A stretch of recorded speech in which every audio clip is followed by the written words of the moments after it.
Hello gang, and welcome to Displaying-Model-Behaviour, the Earth's maddest video podcast. Todd McFarlane. He's got a few people's knickers in a twist, and some folks ain't happy.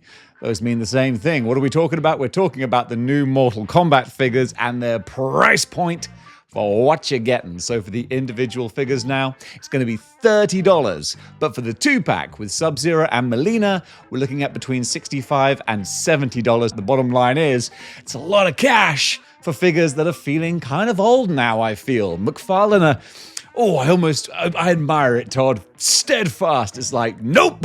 We're sticking with pins, we're sticking with the articulation, we're sticking with the proportions. Whether you like it or you don't, learn to live with it, because it's the best thing going today, except for all the other things that are admittedly better. Ric Flair never said that when he was in the Four Horsemen.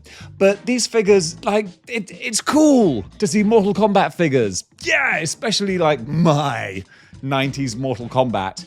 But if they were $20, oh my goodness.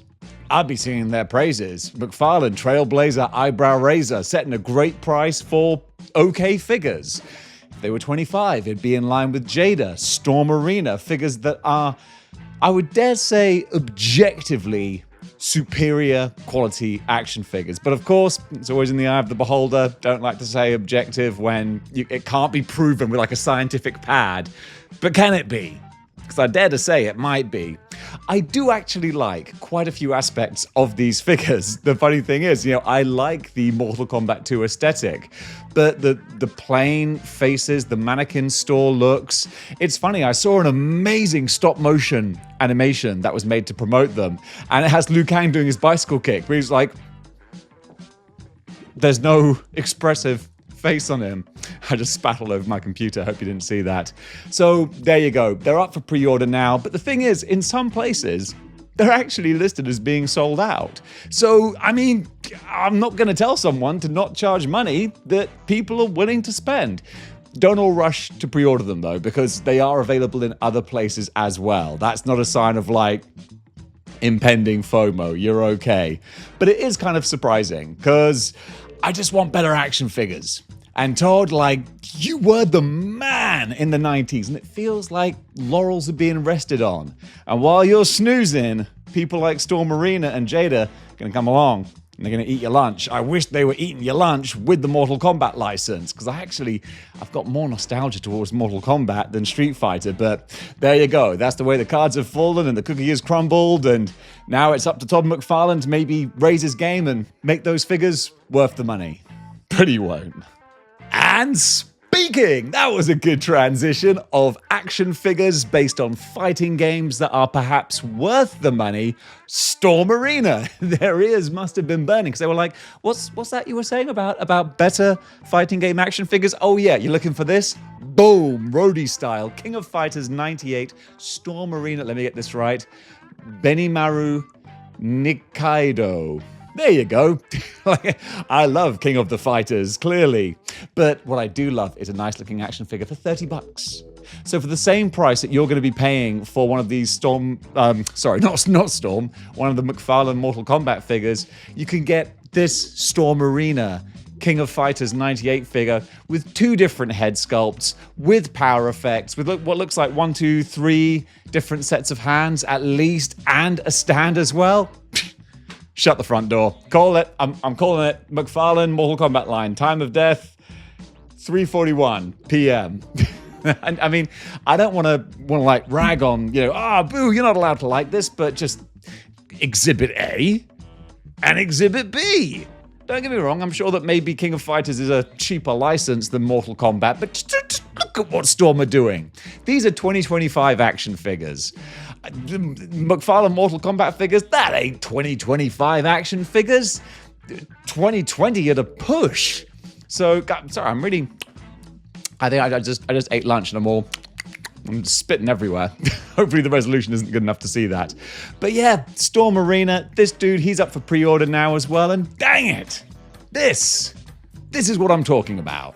Gang, time to take a quick pause for the cause and tell you all about this channel's sponsor. You know who it is. It's Legendsverse. What do Legendsverse do? They allow you to catalog and categorize your entire action figure collection, not just Marvel Legends, but nearly every single action figure line out there. Don't come at me with random lines that they don't have yet, because I know there are some out there. It's being run by one incredibly hardworking human being who is updating it constantly. So basically, if you like action figures, then go check out Legendsverse. And you can look at everything on there for free. And if you want to get like a super membership, well, that's the only membership. If you want to get it, then you can actually just click on the link in my description and you get a little discount because you're getting it from Good News. But you can just go and enjoy it for free and look back over decades worth of action figures. See where we're gone? So you see where we come from, so you know where we're going. I'm not redoing this. That's what you get for your sponsorship money, Legendsverse. I don't deserve to have such a good sponsor. But they ain't going anywhere. So go check out Legendsverse and tell them Dave sent you. And I bet he'll say like, yeah, it was a terrible ad piece, wasn't it? You go, yeah, really unprofessional. And this is a bit of a fighting game heavy episode. We've had King of Fighters, we've had Mortal Kombat, now not Street Fighter representation, because don't you dare call this lady Chun-Li. This is Quinley, legally distinct, coming at you from X-Cocan Studio. Want to make sure I got that right there. Available for pre-order now on BuzzBee. I covered some early pictures of this character. Well, now here she is. And she does look pretty great, actually. $60, give or take. Let me take a little look here. $56.99. There you go, a little bit shy of $60. Looks like amazing articulation though. Really great details on here, 1/12 scale. So if you want something to go alongside your Storm Arena, martial arts, Street Fighter figures, the word Street Fighter just exited my brain, which makes sense, because this isn't Street Fighter. But this figure, yeah, does look kind of fun. There's been a little bit of hype surrounding this the last few months as more and more pictures have come out, and it looks like she doesn't disappoint. The articulation looks phenomenal. Really, really good stuff. Yeah, I'm looking forward to hearing what people make of this. This is a huge bang of 80s nostalgia for your boy Dave here. Sectors. While He-Man, Transformers, Thundercats, those had the lion's share of the toy aisle, I kind of connected with Insectors. Don't know why. Maybe there's kind of like a weird bit of semi-human monster body horror type thing that even a young jelly like Dave's brain was like, this is kind of cool. And it still is in the year of our Lord 2025. So we had the first wave of the character, the main Sector dude. I can't remember the names, come on. But now we're getting the second wave that was debuted at Comic-Con. Let me read off the details so that I can get them right. So the two flying insects. I love it because in case you don't know, you put your hand in a glove and that would be the legs of the insect, and then the insect would sit on top and then he would ride the insect and you're like, yeah, coming to get ya. It was a really fun toy. Great playability. So the actual animals are $39.99 each, and then the characters themselves are $24.99 each. Also, Nacelle, who are making them, are doing a Wave 2 bundle priced at $100, saving you $5 on buying them individually. And they should be shipping out around about the second quarter of 2026. And sticking with the 80s nostalgia, we got some new MOTU figures coming at you, and I'm going to have to read this off because once again, MOTU, I get a little bit fuzzy with their vintage and retro and He-Man 2000X, all that kind of stuff. Basically more than one thing. And Dave's a little bit lost. So this is Masters of the Universe, New Eternia versions. New Eternia / Eternia versions, okay, of Teela, Cobra Khan, and Hordak.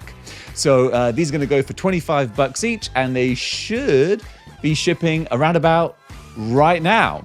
So you can go over to the various places: Entertainment Earth, Big Bad Toy Store, Chosen Prime, Toy Geek, Amazon, and wherever good action figures are sold. And you can pick these up now. Pre-orders are up for Sideshow's Klaatu figure. I don't know what happened to Barada or Nikto, but we've got this guy from Return of the Jedi, part of the Jabba's Palace lineup. They're doing a whole assortment of guys from Jabba's sail barge. This is definitely for the collector with a little extra money to burn, but if you have, then God bless you. Maybe get a channel membership, because there's a whole bunch of about 1, 2, 3, 4, 5, 6, 7 if you include the Junabawanga character. I forget his name. Bib Fortuna, that was it. There's a whole bunch of these dudes, but it's fun to see the background characters fleshed out a bit more because they are just, blink and you miss them in the movies. But seeing them here, I kind of dig that. I like it. So this is going to be $280. Like I said, you got to have a little bit of extra money to splash around. But it's going to be available, up for pre-order very soon, I do believe. Scum and Villainy. This is the name of the subline that they're doing here. Scum and Villainy from Sideshow. Going to be scheduled for release between February and May of next year. So start building that custom 1/6 scale sail barge. There you go. I know there's someone out there who's going to be working on it. Galactus continues to enjoy his hot girl summer with Mondo's cartoonified Galactus. Don't know what else to call him. Soft vinyl, yeah. Mondo Galactus. Hey, I was trying to find some other way of differentiating him, but nah, there you go. He looks fun, super kitsch, a little bit bizarre, but I'm here for that. $200 though. That is the cost for entry if you want to be here for the Mondo Galactus party. But if you want something that's like a standalone, fun, crazy little novelty item to have in your house, office, wherever you want to put in, well, that's pretty much what Mondo specialize in. So yeah, you can go over to mondo.com and check them out. Is it mondo.com? Mondo Store. Something like that. Mondo Shop. That's the one. It makes sense. It's where you're going to shop for Mondo things. Yeah, didn't take too long to cook up that one, did it? Oh, hot diggity damn. You might not know this, but besides Optimus Prime, who kind of stands alone on a pedestal, one of my favorite Transformers is Predaking. I really don't know much about his personality that he has as a Gestalt entity, but just the design of Predaking is like a checklist of everything awesome. First of all, just gigantic robot that's made out of animals. Yes, huge big wings on the back, absolutely. Lion roaring on the chest, huge big buster sword, couple of cannons coming out of his titties. Yes, so cool. And now Takara Tomy are making possibly the ultimate version of him. And now I do get a little bit spotty with Takara Tomy and Hasbro and like the ownership of the Transformers license, but I know that Takara Tomy, like, that is Transformers. This isn't a third party thing. This is like the business. And oh boy, howdy is it the business. I'm looking at all the information that I'm trying to find here. It's kind of classified as AMT02 Predaking. I'm going to try and find out some more info about how much it's going to cost. Probably a lot. And also where you can get it from. Me, I'm just going to admire it from afar. But of all the things to admire from afar, this definitely deserves it. To all things an ending. That is a quote. Don't know what it's from, but it's come up a lot. And now we got two endings coming up at once, courtesy of Marvel Comics. The Ultimate Universe is coming to a close with Ultimate Endgame. Part 1 of 5. That we just got the solicits come through for that. So this is the beginning of the end. The Ultimate line this time around was a really fun little experiment where it was running in real time. So every month's issue was a new month moved along in the story. So it's 2 years worth of stories coming to an end now. Are they going to find some new way of rebooting it? Because it's been incredibly popular.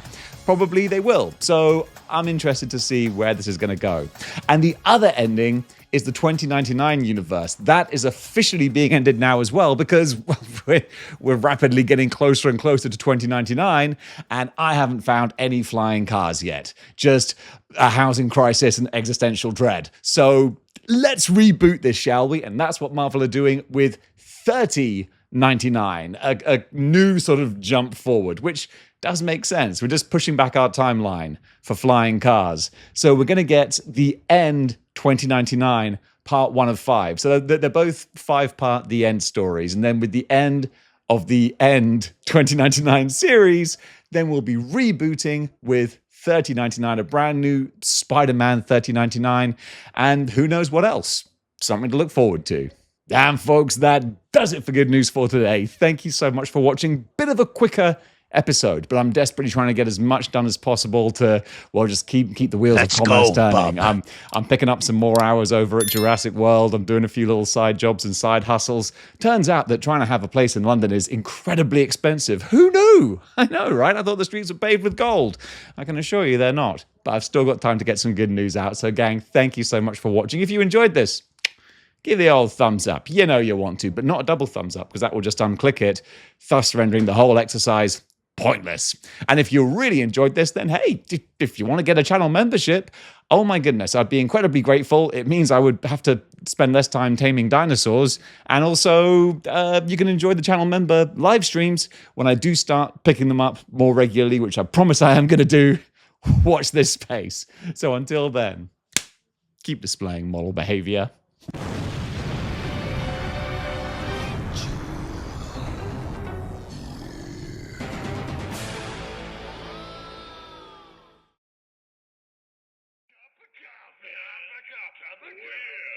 Coffee.